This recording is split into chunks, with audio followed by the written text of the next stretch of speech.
Hello বন্ধুরা, তোমাদেরকে আমি আন্তরিক ভালোবাসা জানাই। তোমরা কেমন আছো? আশা করি ভালো থাকবে। ঠাকুর তোমাদেরকে ভালো রাখুক। আজকে হেয়ার কাটিং এর ভিডিও তোমাদের সঙ্গে শেয়ার করছি। কাটিংয়ের নাম হচ্ছে স্টেপ কাট। আমার কাস্টমারের হেয়ার দেখো তোমরা, দেখাচ্ছি তোমাদেরকে। হেয়ারের ভলিউমটা খুবই কম, যার জন্য আমি দুটো পার্টিংয়ের সেকশন বের করব। দেখো, একটা সেকশনের ভলিউমটা মিডিয়াম হবে, কেন কি নিচের স্টেপ কাটে হেয়ারটা একটু বেশি রাখতে হয়, নিচের ভলিউমটা। এই জন্য তোমাদেরকে আমি পুরো ভিডিওটাই শেয়ার করছি। দেখো, ওপরের সেকশনের ভলিউমটা আমি তুলেছি। তোলার পর আমি স্ট্রেটভাবে ধরে সামনে ফ্রন্টের দিকে নিয়ে গেলাম, আবার ব্যাকে নিয়ে এসে হেয়ার কাটিং পুরো হেয়ারটাকে কাট করলাম।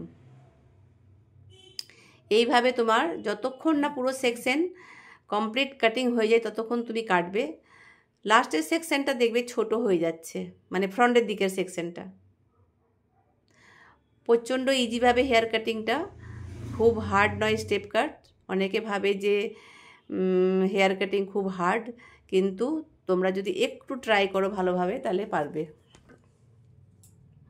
দেখো, প্রত্যেকবার সেকশনটা ফ্রন্টের দিকে নিয়ে গিয়ে ব্যাক সাইডে কাটিংটা করবে, পুরো হেয়ারকে কাটবে। এবার দেখো, হেয়ারের ভলিউমটা উপরটা দেখতে পাচ্ছ তোমরা, ওপরের ভলিউমটা একটু ছোট বড় আছে, যার জন্য ওখানকার স্টেপ কাটের ওখানকার যে হেয়ারটা আছে ওটাকে একটা সেকশন তুলে আবার একটু করে কাটিং করে মিলিয়ে নিতে হবে। কেন কি কাটিংয়ের ভলিউমটা 19-20 হয়ে গেলে ঠিক আসে না।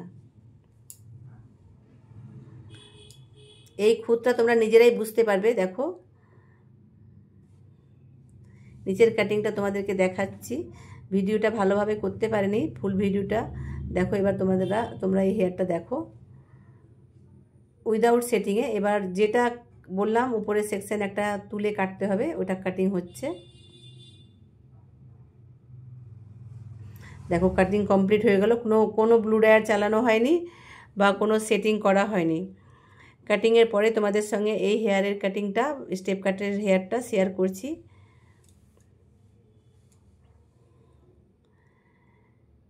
কাটিংটা ভালো লাগলে বন্ধুরা একটা শেয়ার লাইক করে দিবে।